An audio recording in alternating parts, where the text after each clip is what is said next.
Tuhan. Kali ini saya akan membagikan sebuah materi tentang teknologi dalam perspektif teologi yang merupakan materi mata kuliah spiritualitas 2. Dan di sini sebelumnya kita harus memahami makna dari teknologi tersebut. Teknologi itu adalah cara atau alat yang digunakan untuk mengerjakan atau menghasilkan sesuatu secara efektif dan efisien. Efektif itu berarti mencapai target atau tujuan. Sedangkan efisien adalah menggunakan sumber daya baik waktu, tenaga dan lain-lain sedikit mungkin atau dengan menghemat sebuah sumber daya. Yang menjadi pertanyaannya adalah mengapa ada teknologi? Teknologi itu diperlukan manusia tentunya untuk membantu manusia, untuk mempermudah manusia menjalankan tugas yang Tuhan berikan kepada manusia, yaitu menguasai alam, mengelola alam dan melestarikan alam. Di mana teknologi ini adalah sebuah kepercayaan Tuhan kepada manusia. Dan teknologi adalah bukti Tuhan menghargai manusia. Teknologi adalah cara Tuhan untuk memampukan manusia hidup dalam rencana Tuhan, hidup dalam rancangannya Tuhan. Pertanyaannya adalah apabila teknologi merupakan kepercayaan Tuhan, mengapa manusia menganggap teknologi ini? Atau mengapa manusia membuat teknologi ini menjadi jahat? Kita akan melihat dalam kasus Kain, mengapa manusia menganggap teknologi ini atau membuat teknologi ini menjadi jahat. Kita akan melihatnya dalam kasus Kain yang terdapat dalam Kejadian 4 ayat 16 sampai yang ke-22. Di sana dikatakan Kain pergi dari hadapan Tuhan. Di sana kita melihat keturunan dari Kain. Ini memiliki keahliannya masing-masing. Yang pertama, Kain dulu sendiri. Yang pertama, Kain mendirikan kota yang dinamainya Henok. Itu dalam ayat yang ke-17. Dan keturunan Kain, Yabal, Tubal, dan Naamah. Yabal itu mendirikan kemah dan beternak. Terus Tubal, tukang tembaga atau tukang besi. Naamah artinya itu namanya itu kenikmatan, puncak orientasi fokusnya di situ. Lalu mengapa teknologi yang dihasilkan oleh Kain dan keturunannya ini menjadi jahat? Tentunya karena Kain meninggalkan Tuhan atau pergi dari hadirat Tuhan. Seperti yang dikatakan dalam Kejadian 4 tersebut, Kain pergi dari hadirat Tuhan. Oleh karena itu, apapun itu, apabila berada di luar Tuhan akan menjadi sesuatu yang jahat. Ketika Kain meninggalkan Tuhan, maka keturunannya yang menciptakan teknologi ini juga menjadi jahat. Teknologi yang diciptakan itu menjadi jahat. Jadi hidup yang jauh dari Tuhan tidak akan menghilangkan kemampuan manusia untuk menciptakan dan mengembangkan teknologi.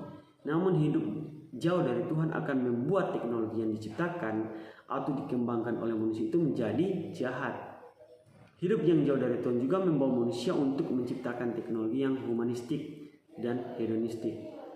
Hidup yang jauh dari Tuhan juga akan membawa manusia pada jalan yang salah arah, kacau, disorientasi, atau teknologi menjadi Tuhan. Teknologi ini dianggap menjadi Tuhan, menggantikan posisi Tuhan dalam hidupnya manusia. Dalam Kejadian 4 ayat 3, ini peristiwa Menara Babel, ada kalimat yang berkata begini, marilah kita. Kalimat marilah kita itu disebutkan secara 3 kali yang bermakna suatu kesepakatan atau kesatuan.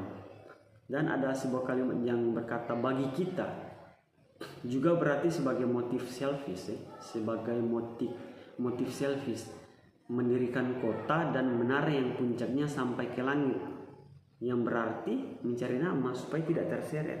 Artinya motif selfish ini berfokus pada dirinya sendiri, mencari nama, mencari nama, berfokus pada dirinya sendiri, sudah tidak berfokus pada Tuhan.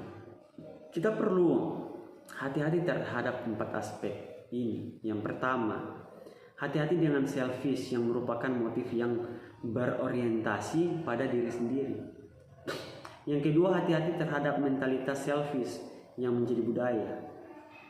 Mengerti kan saudara? Dan yang ketiga, hati-hati dengan mentalitas selfish yang berkembang menjadi mentalitas Lucifer, yaitu mentalitas yang ingin menyaingi Allah.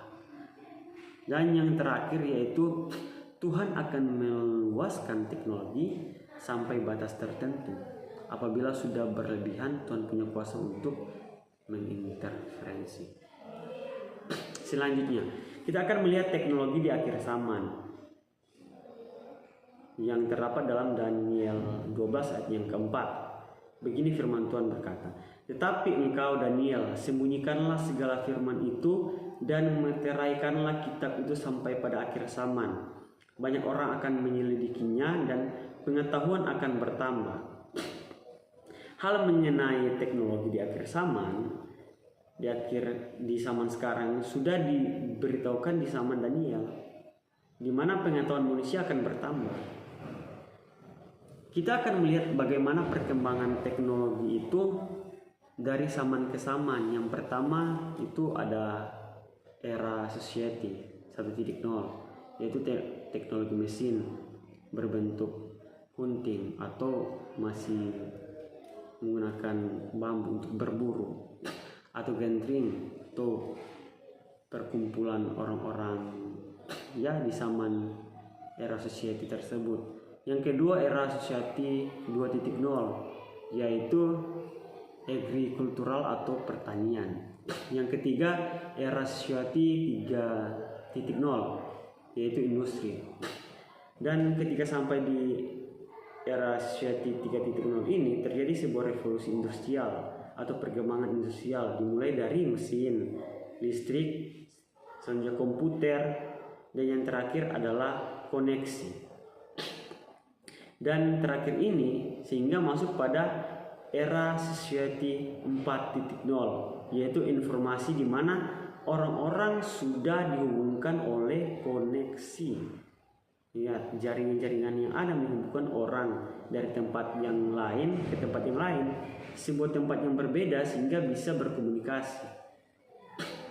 Dan selanjutnya masuk pada era society 5.0, yaitu new society, di mana orang-orang itu sudah terkoneksi dengan mesin atau komputer. Lalu mengapa teknologi itu dapat berkembang begitu cepat? Karena adanya perkembangan pengetahuan manusia seperti yang dikatakan dalam Daniel tersebut. Pengetahuan manusia itu akan semakin bertambah, pengetahuan manusia akan semakin besar, dan koneksi yang telah terjalin antara orang dengan orang dengan mudah melalui koneksi yang ada, yang masuk pada era society 4.0 sampai 5.0. Dan oleh karena itu, apabila keliru dalam penggunaan teknologi dapat menjadi Tuhan, seperti yang tadi dikatakan dalam penjelasan awal tadi. Teknologi ini dapat menjadi Tuhan, sangat dipuja, sangat memikat, dan menjadi sangat terikat. Lalu bagaimana prinsip-prinsip penggunaan teknologi yang benar? Yang pertama, perhatikan prinsip-prinsip penggunaan teknologi yang benar. Yang pertama, manusia dapat menggunakan teknologi untuk melaksanakan amanat Tuhan, seperti budaya dan amanat agung, dengan efektif dan efisien. Yang kedua, penggunaan teknologi seharusnya berawal dari rasa bersyukur dan berakhir kepada rasa ingin memuliakan Tuhan, bersyukur kepada Tuhan, dan teknologi tidak boleh menjadi Tuhan. Kalau kita bersyukur akan teknologi yang Tuhan berikan, maka teknologi yang menjadi Tuhan itu tidak akan dialami dalam hidup kita. Dan yang terakhir, hubungan dengan Tuhan yang benar itu akan menolong kita menggunakan teknologi dengan benar. Jadi yang terakhir ini adalah mengharuskan kita agar memiliki hubungan yang benar, hubungan yang baik dengan Tuhan, hubungan yang dekat dengan Tuhan.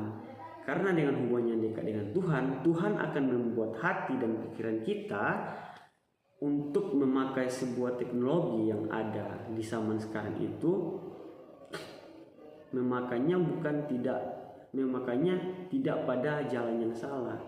Kita yang akan menguasai teknologi, bukan teknologi yang akan menguasai pribadi kita. Haleluya, puji Tuhan.